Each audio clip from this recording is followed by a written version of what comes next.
Hey guys, it's Tim, and this Wrestling Unlimited, as it is the 5th of October, 2024. And tonight was the WWE Bad Blood Premium Live event. I thought this was a really good show. Every match was good. Enjoyed the whole thing. Had some surprises. Had some kind of what the F moments, with that Crown Jewel title announcement. What are we doing? We almost got Gunther and Goldberg fighting, which we'll talk about that a little bit later because Triple H had some more to say about that in the post-show press conference. And we're going to get to it right off the rip. Frickin' Kevin Owens attacked Cody Rhodes after the show. Kevin Owens drove some expensive-looking car up to Cody as he was getting to his bus. They started talking back and forth. Kevin shoved him, punched him, knocked him down, beat the crap out of him. If you want to see the video, it's up on our Twitter and right here on YouTube. We have a clip of the video in the breaking news post that we just put up, so you might want to go check that out. But yeah, wild stuff. The Rock returned, pushing and building a lot. Raquel Rodriguez returned.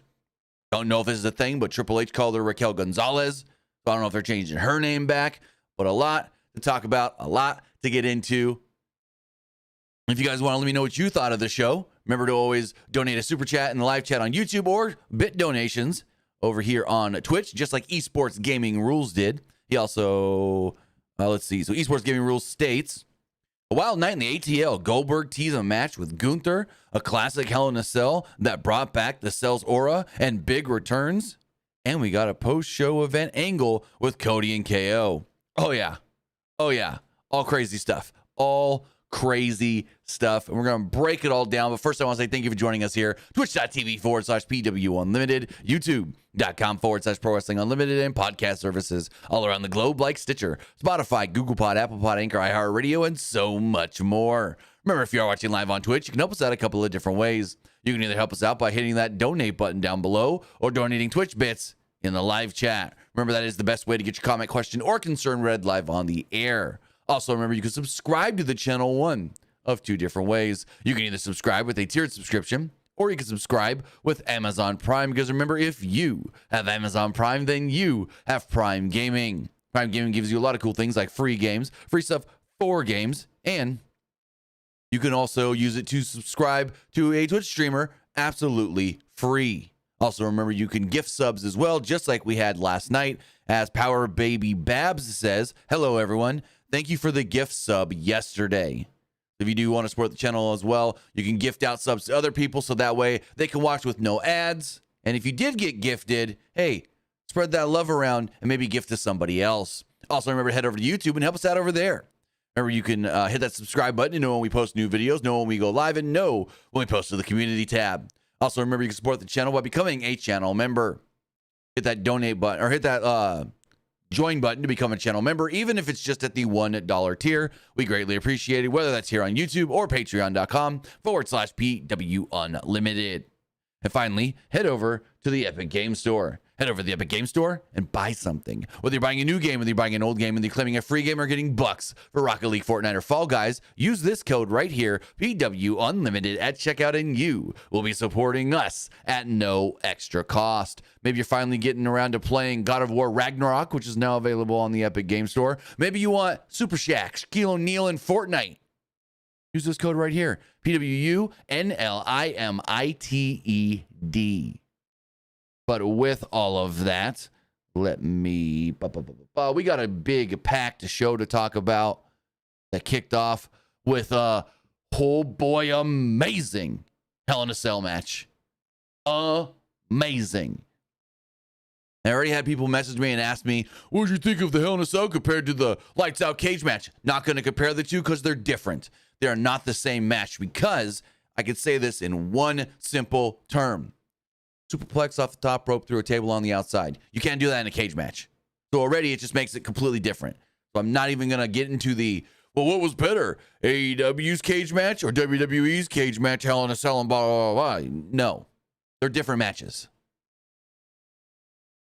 So Samantha Irvin actually kicks everything off on the end of the pre-show with America, or God Bless America.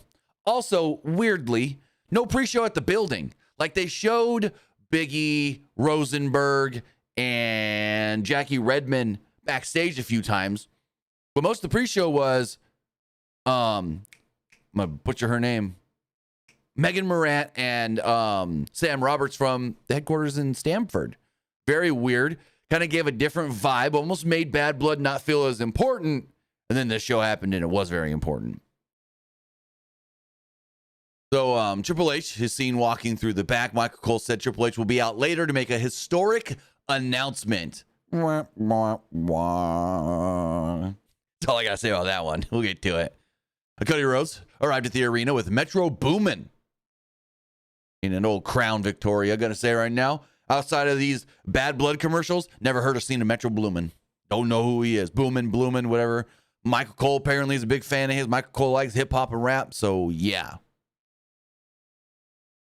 Bianca Belair, Jade Cargill, and Naomi are then welcomed in the ring as the hosts of Bad Blood. And basically what they should have said is they're hosting a VIP party backstage, because every time we saw them, other than this opening segment here, they were in the back partying.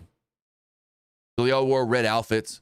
Cole and Corey Graves are on commentary, and they show a couple legends. They show Bill Goldberg and his son Gage, who plays for Colorado, and old Coach Prime. I guess they had a bye this week, maybe? I don't know.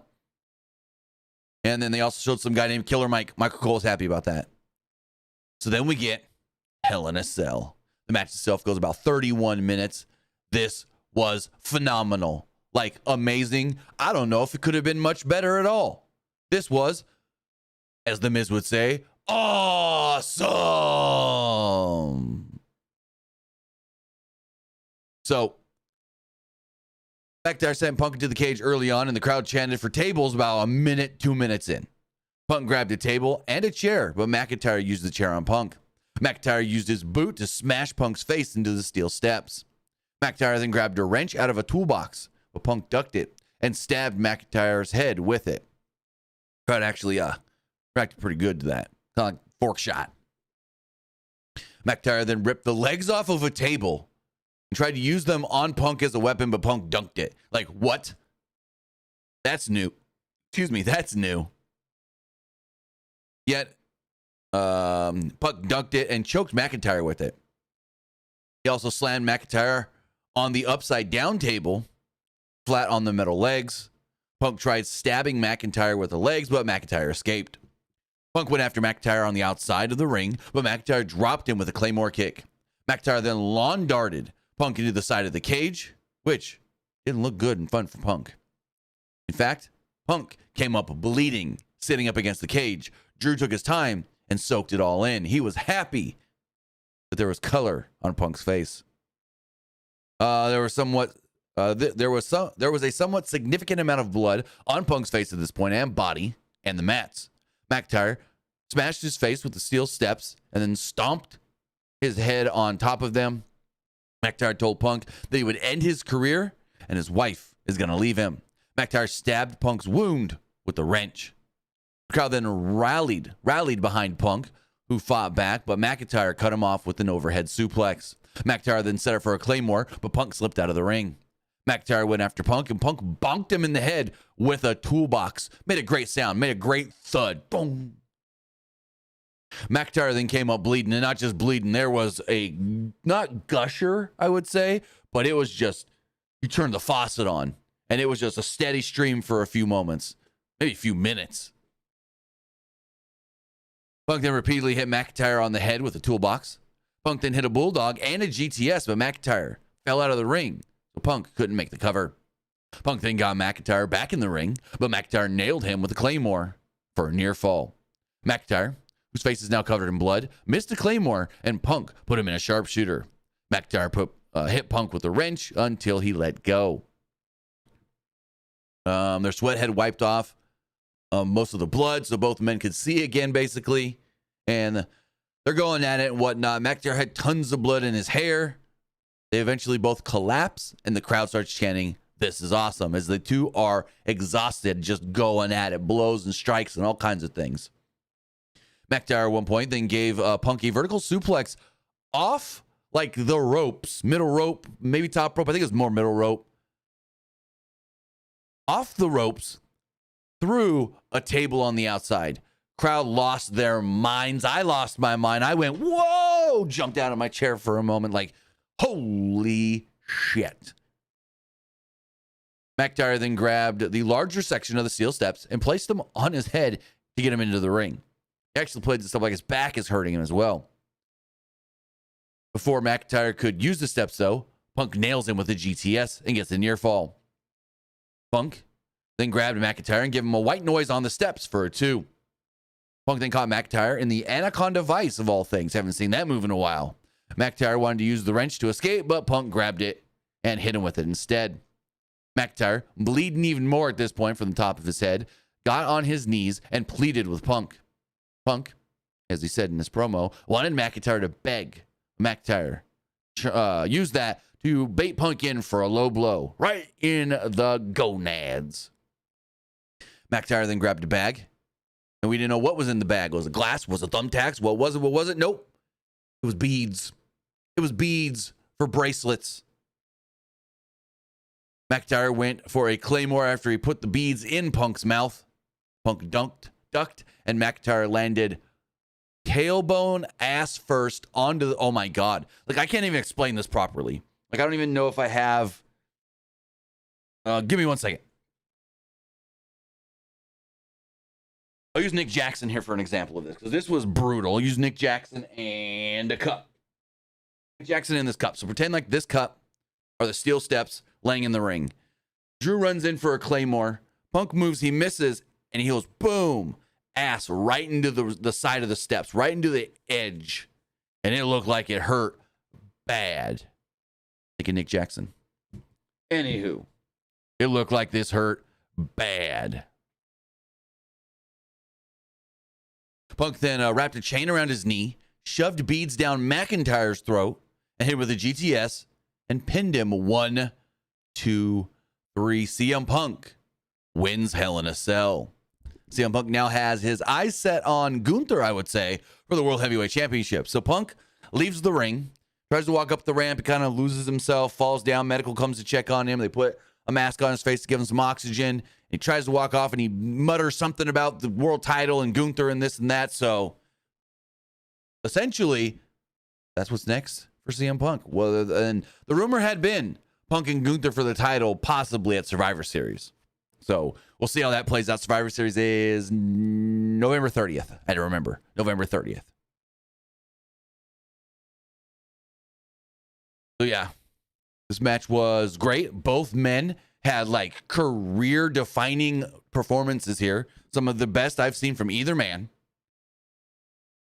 And here's the thing. I don't know about Punk, because they didn't say, or if they did, I missed it. His, well, I can look really fast. What's Punk's record in Hell in a Cell? Because Drew is now 0-3. CM Punk. I think we could search this on Cage Match. Why is Google not wanting to type anything?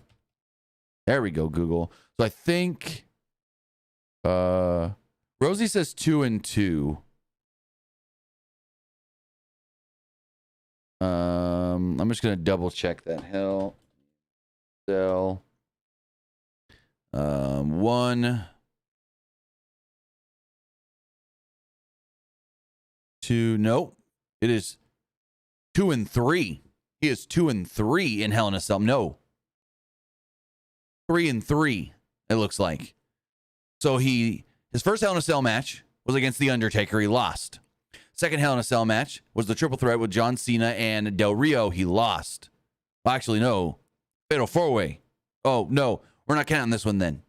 It was a dark match on Raw. John Cena defeated Alberto Del Rio, CM Punk, Dolph Ziggler, and Jack Swagger in a Hell in a Cell match at a random Raw in Kansas City. We're not counting that one. So it is the Undertaker one he lost. The Alberto Cena triple threat he lost. He then beat Ryback.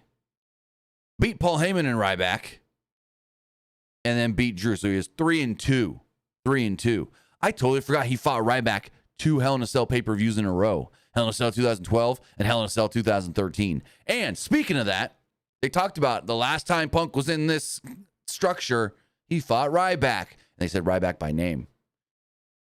That guy's probably going to jump on social media and be like, oh my God. Oh, okay. Rosie says didn't include tonight's win. Well, then we're all good. We're all good. But yeah, Drew has lost 3 cell matches, never won any. He's 0-3. Punk is 3-2 coming out of tonight. But yeah, this match. Now here's my thing. This match should have been the main event. But I understand with The Rock coming out at the end, you kind of got to close the show with that. So, yeah. I wish Punk and Drew main evented. But overall, it doesn't make that big of a difference. And for what they did, closing the show, you had to kind of have that at the end. So as we move forward, they showed some legends in the crowd. Jackie Moore, who at first I didn't recognize. Lillian Garcia, and 2-time WWE Hall of Famer and NXT announcer, Booker T. Oh, yeah, man. Uh-huh. I like it.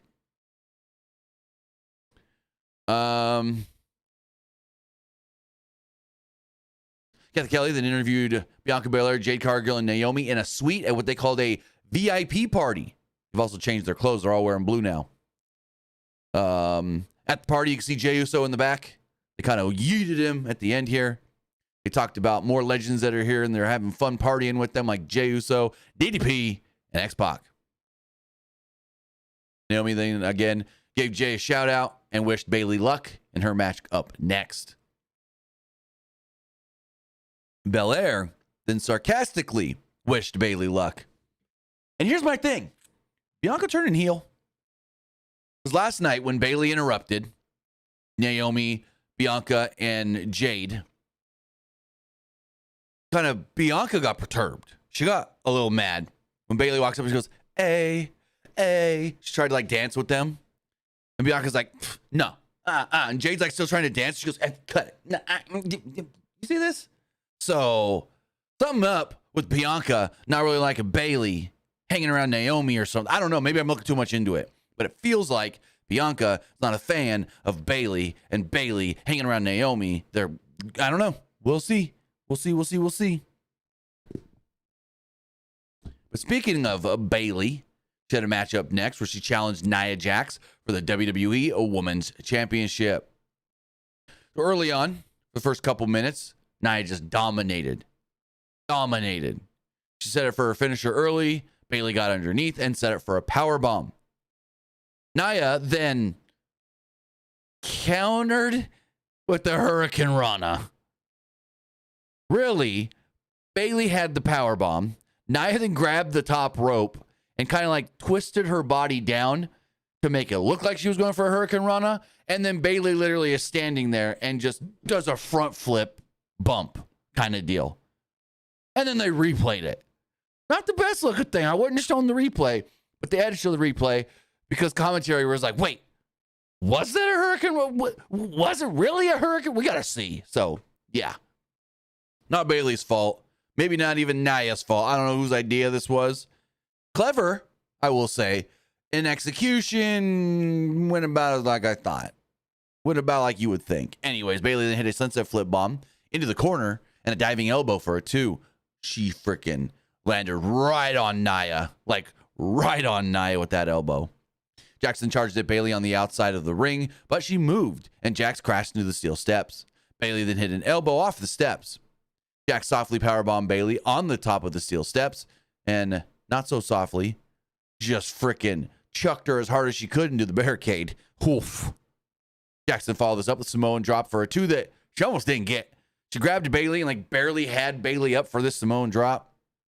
Bayley then followed this with her own for a 2. Referee Jessica Carr then wound up prone between them for a second as Jax fell on top of her. With everybody down, we hear, it's Tiffy time. And Tiffany runs down to the ring with a briefcase in hand. She's trying to wake up the referee, but the referee's not waking up. But instead, Nia does the Undertaker sit-up, looks at Tiffany, and goes, what's going on here? Basically. And Tiffany's like, I'm nothing. I'm not trying to cash in. Nope. Yep. Da. And this distraction leads to Bayley hitting a roll-up and almost pinning Nia. Bayley then went to the top, but Stratton chucked the briefcase at her. Bayley then threw it back, but the distraction allowed Jax to give her a middle rope Samoan drop. Jackson followed this up with an Annihilator and pinned her to pick up the victory and retain the Women's Championship. So, yeah, the match was good. I would say the match was good. I wouldn't call it great or anything. I'd say it was a good match. And the Tiffy stuff, I mean, like I said last night during the SmackDown review, when we get that moment of Tiffany actually cashing in on Nia, the place is going to lose their minds because, A, she's going to win. She's not going to fail. I don't see... If Nia's the champion when she cashes in, she's not failing. And I think we're ready for a Tiffany Stratton babyface turn.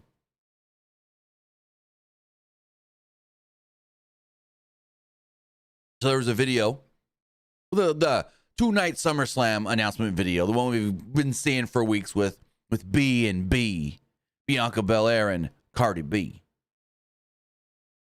Then there was a promo, little deal here, activation, plug in Dragon Ball. Oh, I should know this because Sparking Zero, Dragon Ball Sparking Zero, the new Dragon Ball game that comes out on the 11th. I know the date, couldn't think of the name for some reason. X-Pac, Tully Blanchard, and Arn Anderson were shown in the crowd. They also showed Quavo, I've heard of him. Lil Baby, never heard of him. And then the Metro Boomin guy. Outside of all the Bad Blood promotions, never heard of him. So then we see Triple H in the back. He's chewing on something, and Michael Cole goes, well, Triple H is going to come out next for a historic announcement. Look like he's getting a little snack in first. And Corey goes, I think he might be chewing gum, Cole. So that was funny. I got a couple more bit donations here from Esports Gaming Rules. He says, it looks like WWE is treating Saturday night's main event as a PLE on network TV. Yeah, basically is what it is. It's going to be pay-per-view quality, but of course on TV, so they are going to unfortunately be commercials. I haven't heard anything on if there's a streaming component to it, like if it will air on both NBC and Peacock. All we've heard so far is just NBC.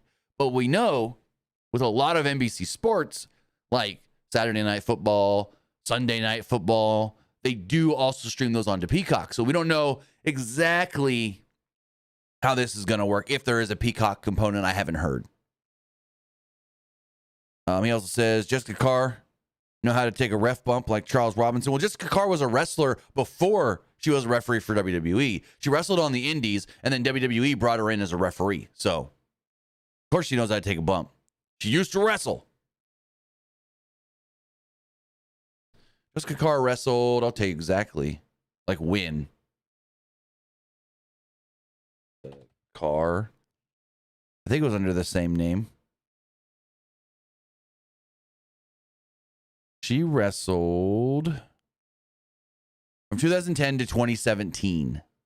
Her last match was for MCW. And let me see. And she won that match. She defeated Renee Michelle and Zahara Sezeven. Zeseven? I don't know how to say this. SE7EN. So yeah, she only actually had a total of 125 matches in her career. Yeah, cool. She's had matches with the likes of Chelsea Green, Santana Garrett, Su Yung. She did work for some Ring of Honor against, or no, she teamed. It looks like, yeah, she teamed with Kelly Klein against Faye Jackson and Sumi Sakai. She's worked matches with Jade, not Jade Cargo, but Jade, the one married to Josh Alexander. Lacey, she worked Lacey Lane, who is now known as Kaden Carter. She worked Amber Gallows, the wife of Luke Gallows. So yeah, she got around and had some, I don't know if they were good or bad matches, but she worked with some known names. So then we got Damian Priest and Finn Balor. It was basically a 3-on-1 match for a lot of it, but Priest prevailed. So Balor entered wearing a mask with a bunch of F logos on it. He's also got a shirt that has that too. There was a good spot early on where Priest caught Balor with a right hand and came right off the top. Balor sold it great, and Priest sold it like he hurt his hand. And the announcers even sold it as well. Balor then took control, but Balor took control, and Priest fought back with some strikes and a Falcon Arrow for a 2. Priest then avoided a Sling Blade and hit a clothesline for a 2. Priest used kicks, but Balor responded with a Pele. Priest then followed this up with the Razor's Edge and got a 2 off of it. Balor escaped the ring, so Priest shoved him over the announce table. Priest then gave Balor a Razor's Edge onto the ring apron. Carlito ran out and distracted the referee while JD McDonough would attack Priest. Balor then hit a drop kick and a coup de grace for a near fall. Crowd chanted yeet. They basically wanted Jay to come out and help Damian. Balor tried to use the chair, but Priest kicked it right into his face. Priest also wiped out Carlito and McDonough at one point. Balor then hit Priest with a headlock elbow drop. Balor then hit a coup de grace twice onto the back of a hunched over Damian Priest. One of them he barely got. Balor then tried one more coup de grace, but Priest countered it into a South of Heaven chokeslam and pinned Finn to pick up the victory. So again, another really good match here on this show. I enjoyed this one. I mean, it was no better than like what we would see on a Raw, unfortunately, though, like a Raw main event match. So I'm like, we could have got more, but it's something that like we've seen so much over the last couple of weeks, iterations of this, that like I thought the match was good. It just didn't really hit for me that much because it's like, oh, more of this. Finn and Damian going at it and Carlito and JD run down. So it's just more of what we've been getting already, unfortunately.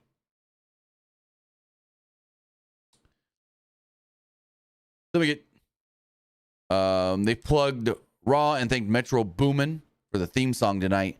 And now came Triple H for his historic announcement. They announced him as Paul Triple H Levesque. And there's a podium in the ring. And I go, new belt alert. What is this? Updated belt or brand new belt? Well, we learned that it is a brand new belt that doesn't matter. That doesn't matter at all. But Triple H said that it's hard to believe 30 years ago, he lived around here right up the road when he was terrorizing things in WCW. I like the way he played that. He then announced, we have a sellout crowd here tonight of 16,092 and called it the largest arena gate in history, which largest domestic U.S. arena gate. He clarified that later in the press conference. We then go on to say that our next premium live event is Crown Jewel, and the crowd booed. He said in Crown Jewel, we'll feature matches with WWE champions against world champions, both for the men and for the women. And the winner will not win the other's belt, but instead, they will win the brand new Crown Jewel Championship. We have the undisputed WWE champion against the World Heavyweight Champion, with the winner becoming the 2024 Crown Jewel Champion. This will be an annual thing going forward at the Crown Jewel event, where every year, whoever the champions are, they will fight for the Crown Jewel Championship. This means nothing. This is a nothing belt. This is no different, and I'll say it right now, Braun Strowman, from the greatest Royal Rumble title. Strowman won the greatest Royal Rumble. They gave him a green and gold belt, and we never saw it past that show. This is a no-go. I don't know what to think of this. Basically, Survivor Series being brand versus brand, champion versus champion. Well, that idea's over with. Because you ain't going to do champion versus champion at Crown Jewel, only to come back 3-4 weeks later to do it again at Survivor Series. And granted, we haven't done that for the last couple of years of Survivor Series, but still. Triple H said that there are 50 carats of diamonds. And he was then interrupted by the World Heavyweight Champion, Gunther. He said that Bad Blood should have its world champion. Yet, I'm going to defend against Sami Zayn tomorrow on Raw. Gunther wanted to talk about legends in the crowd. The crowd chanted for Goldberg. And in fact, that's who Gunther wanted to talk about. Gunther mentioned his comment to Bret Hart that Goldberg was his childhood hero. He said, well, that was a lie. The best wrestler on earth couldn't be impressed by a one-trick pony like Goldberg. Gunther told Gage that Goldberg must be a better father than a wrestler, though. This pissed off Goldberg, and he stood up. Goldberg then jumped the barricade, and he kind of got tangled up for a second in Corey Graves' mic cord. So he grabbed the cord, flung it over himself. Corey kind of went like that because he yanked the headphones off Corey a little bit. And then dozens of security then come up right in front of Goldberg before he can get up into the ring. Gunther's all taunting him and whatnot. Come and get me, Goldberg. And then out would run Gunther's challenger on Monday, Sami Zayn.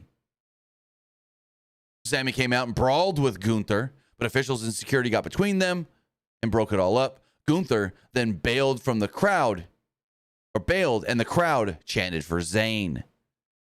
We then come back to the ring. Triple H and Goldberg are in the ring. Goldberg gets on the ropes and he celebrates. Celebrates what? I don't know. So speaking of Goldberg, Triple H was asked about this in the post-show press conference.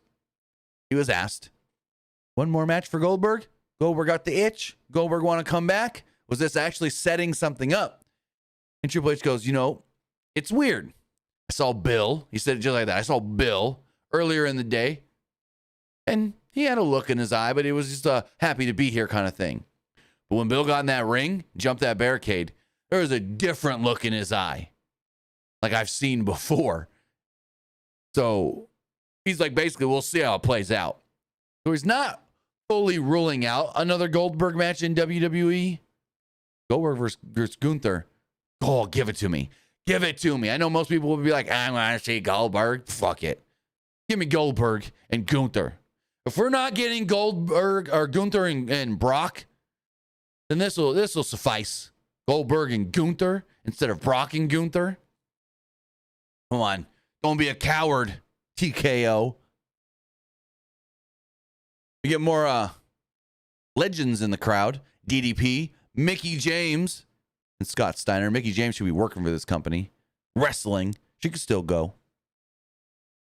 Her husband should book her in a match on SmackDown. We got a weird segment backstage with Metro Boomin. He was with Bianca, Jade, and Naomi. Kathy Kelly was about to interview him. They were all then grossed out. What's this smell? Chelsea Green then walks up. Apparently, she still smells of poo and goo from the dumpster last night. Like, really? You don't think she showered? And Belair just literally was like, no, you smell. You stink. And I'm like, Bianca's just, I don't want to say it, but kind of becoming a bitch. Chelsea Green was all, upset and offended by this. And they're like, you might need to leave. You can't be here. And I'm like, geez, Bianca. And she's like, fine. Piper, let's go. And they're like, we didn't say she had to leave. And Piper's like, you know what? I'm going to stay. And they all start dancing and grooving and jiving together. And Chelsea did her, stormed off. Chelsea Green's a treasure. Chelsea Green is a treasure.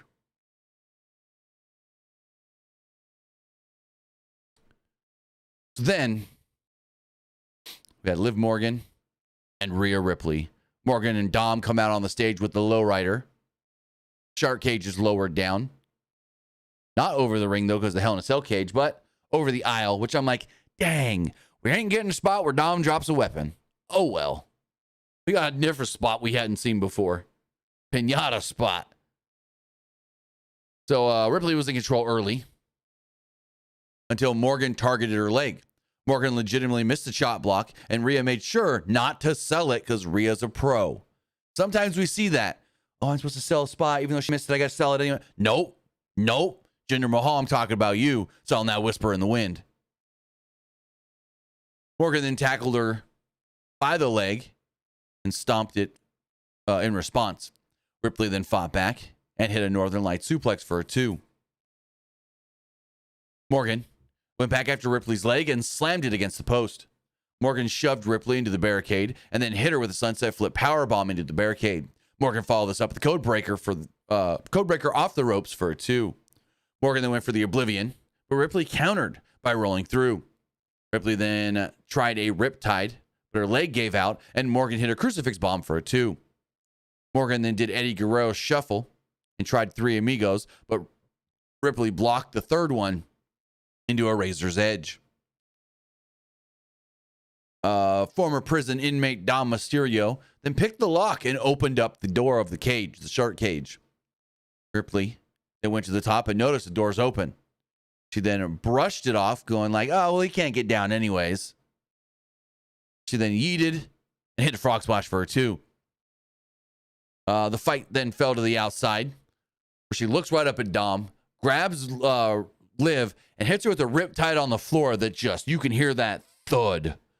Boom. I'm like, oh, that hurt me watching. That hurt me watching. Dom was so concerned that it looked like he was going to jump out of the cage. Then kind of slipped. His leg got wrapped around a chain, and he's hanging from the cage.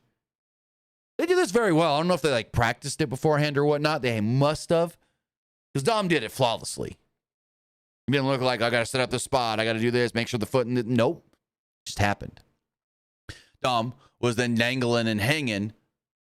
So then we get a little kind of a dumb spot. Ria basically gave up the match here. She gets in the ring. Ref's wearing one of them ref cams.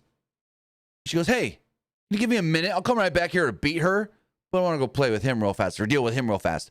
And the ref's like, you've got it. And I'm like, okay. So Ria gets out of the ring. She grabs a kendo stick and she goes over to Dom.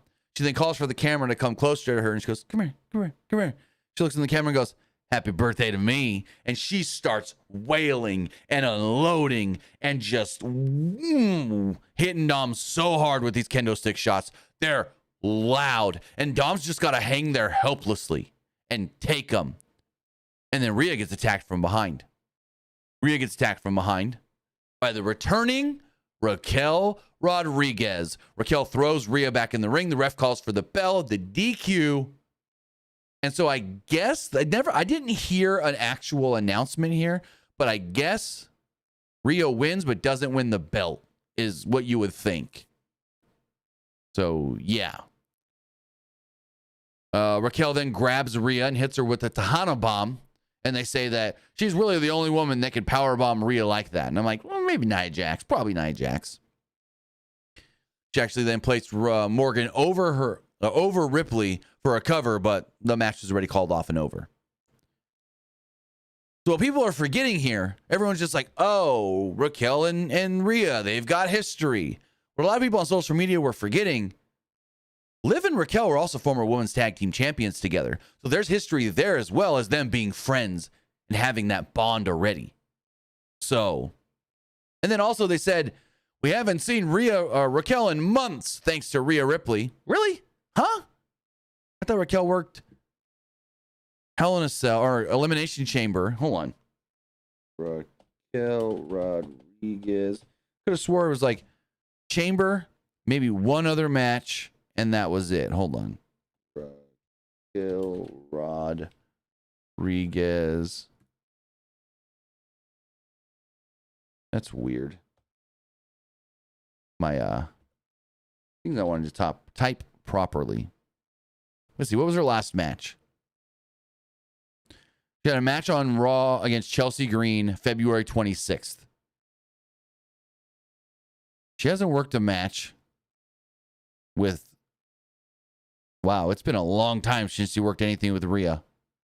So to say that Ria's the reason she's been gone, that's wrong. That ain't true. I also think this felt a little flat with the crowd. They were into the match, but then the Raquel stuff, the crowd almost kind of was like intrigued at first, and then, oh, it's just Raquel. So that's unfortunate. That's very unfortunate. Also, I don't want to see any of that. Oh, they're going to do Liv and Raquel like they're Sasha and Camille. No. And you can't use that comparison because Liv and Raquel were women's tag team champions many years before we got Camille and Mercedes doing things. So, no, you can't use that comparison. Oh, they're just copying AEW. The smaller woman with the big woman backup. No, it's not the same. Because, again, the former women's tag team champions together, which means they did it first. They did it first. Again, Triple H also called her Raquel Gonzalez in the post-show press conference, so I don't know if that means anything, but yeah. Elite says, Camille that green. No. Camille been wrestling for a while. Like, a while. Camille has been wrestling for 7 years. She was trained by the Dudleys 7 years ago. So no, Camille's not green. Granted, a lot of her time she's only worked like 130 something matches. And granted, a lot of her time in the NWA was as a manager for Nick Aldis. But I wouldn't call her green at all. Not at all. Can she get better? Yes. Anybody really can. So the University of Arkansas, something or other, I can't remember the other title of them, played Cody's theme as he came out to the ring. Cole called this the biggest match of Rhodes' life. And I go, liar. Liar. That's not true. That's not true at all. WrestleMania 40, beating Roman for the belt. Biggest match of Cody's life. Again, Michael Cole, liar. Then we had the Georgia Philharmonic play Roman's theme out. And the music hits, you go, oh, doo, doo, doo, doo, doo. Oh, doo, doo, doo, doo. Right? And they cut over to the percussion section. And you have this lady on the timpani, which are the 3 or 4, I can't remember how many they had. It's either a 3 or 4 setup normally. And the lady on the timpani, and she's just not even hitting the drums. Not even hitting the drums. And they got a guy with a drum set, and a guy with the big bass. But this lady on the timpani, she's like, not even hitting the drums. It was hilarious. And as somebody that did percussion and drumline in high school and whatnot, growing up, played drums, I'm just like, oof, that's a miss. Before we get into the main event match, Esports Gaming Rules, a couple more bit donations. He says, kind of, quote, like the Crown Jewel Championship, even if it is ugly. I'm not a fan of any of it. The belt's horrible looking, and the concept is dumb. Dumb. Gunther. He says, Gunther ripping WWE legends made him a mega heel. Well, he already was a mega heel. But not only did it make him a bigger heel, not really much, I would say. What it did do, though, is it made people like me want to see him versus fucking Goldberg.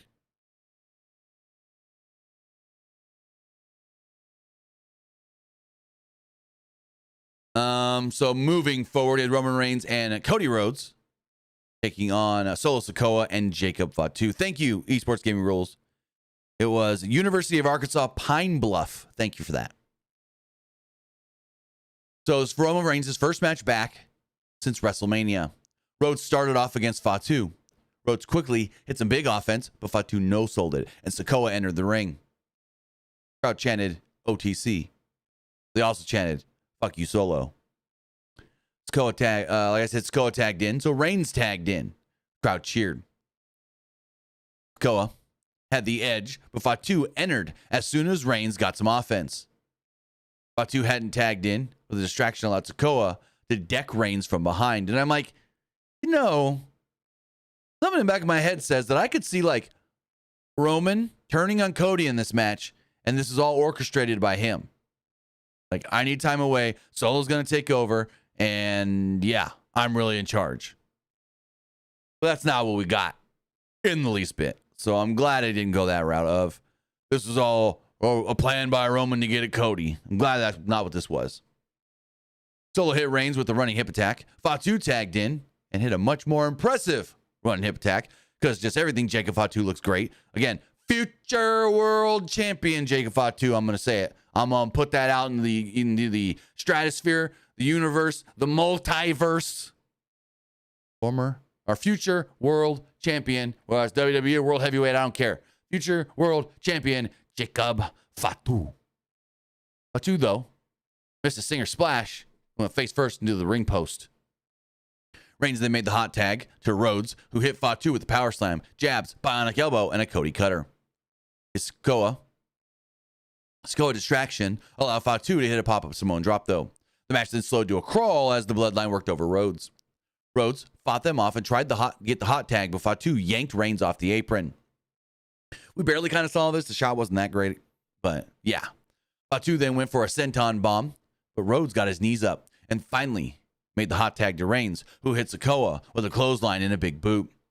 Sikoa, though, blocked the Superman punch and went for a Samoan spike. But Reigns countered into a crucifix pin for a 2. Reigns then hit a Superman punch and got a 2 off of it. Reigns then set up for a spear, but Fatu super kicked him. Fatu and Sikoa super kicked Reigns again. Fatu hit Reigns with a moonsault, and Sikoa followed this up with the Uso splash. But Rhodes broke up the cover. Rhodes then cleared the announce table and sidestepped Fatu, who crashed through the barricade, but quickly got up like the monster he is. He started chucking chairs at Cody. Cody grabbed him and hit him with the crossroads. But the big man, the monster, Jacob Fatu, wouldn't stay down. Cody hit consecutive super kicks, knocking Fatu down onto the announce table. Cody would then get into the ring, climb to the top rope, get on top of the turnbuckle, look at Cody or Roman and basically say, "This is for you," and splash Jacob through the announce table. From the top through the announce table. Crowd loses their mind, chants this is awesome. Reigns and Sikoa then exchange right hands in the middle of the ring until Reigns hits a Superman punch. This would then lead to Tama Tonga and Tonga Loa running down to cause distraction, allowing Solo to hit a spear on Roman for a near fall. Crowd started chanting yeet as they wanted Jey Uso to come out to make the save. Then, another man would run down in a hoodie and a bandana covering his face. He super kicked the Tongans and revealed himself as the returning Jimmy Uso. Crowd erupted. Reigns then took the advantage of the distraction here, speared Solo, and pinned him 1, 2, 3. Roman is now sitting in the ring, and Jimmy Uso gets back in the ring. Jimmy's in the ring, looking at Roman like, "I'm here for you. I'm here for you." And Roman's like, What? You're back? What? No way." Like, Roman's like shocked, but cool and happy. Roman gets up, grabs Jimmy. They hug. Rhodes then gets in the ring, grabs his belt, and there's a stare down with Roman. A stare down with Reigns until Reigns goes to leave with Jimmy. The Tongans then get back in the ring, and they attack Cody from behind. Jimmy then grabs Roman and says, "We got to go help him." Roman goes, "One and done. I said I had his back for just the match." Jimmy's like, "No, we got to go help him." And Roman's like, "All right, let's go." And when Roman was a little hesitant here, I thought he was going to send Jimmy into the lion's den, get Jimmy killed by the Tongans or whatever, and then take out Cody. I was still sitting here thinking, Roman's going to turn on Cody because the match is now over. He said he'd have his back for the match. But nope, that's not what we got. I was wrong again. So they take out the bloodline. Reigns then picks up the WWE title, looks at it longingly before handing it to Cody, and then we hear, "If it's a man, what the Rock is cooking."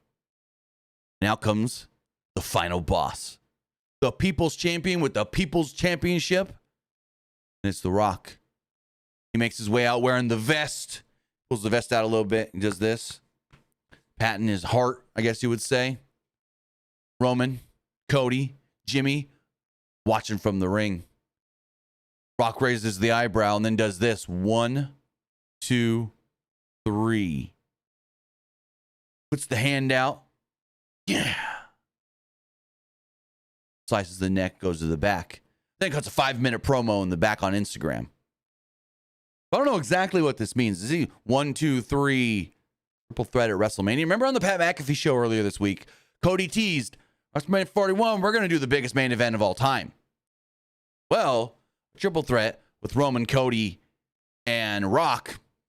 Biggest WrestleMania main event. Biggest, I think, main event anywhere of all time. Or does that mean 3 of you in that ring, you're getting killed? I don't know.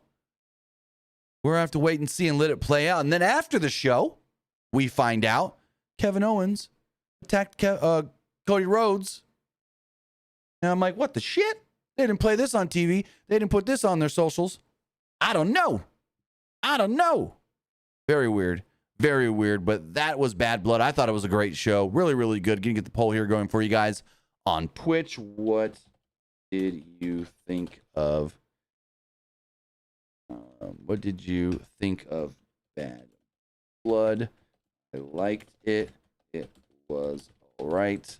I didn't.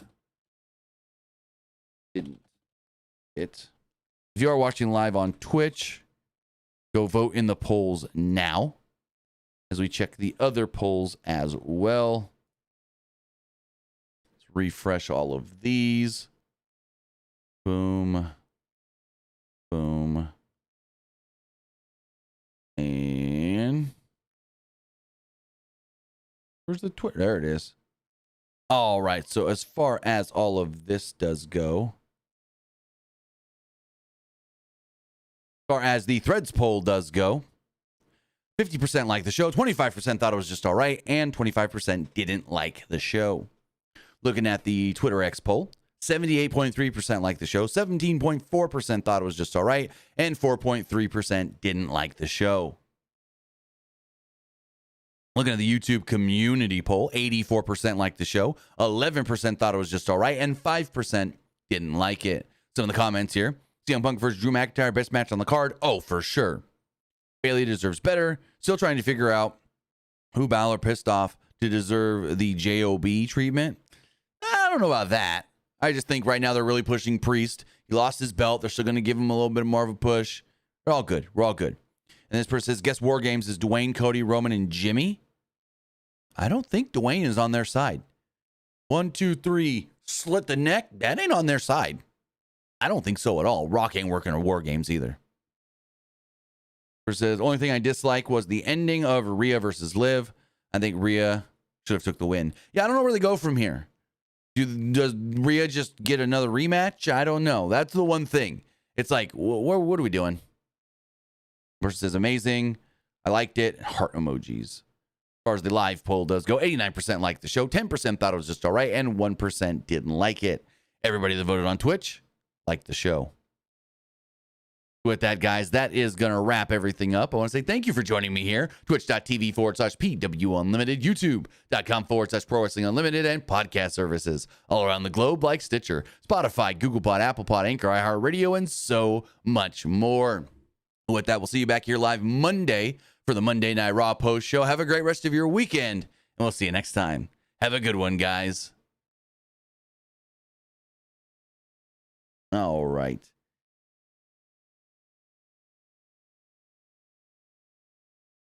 If you're still watching live on Twitch, we're going to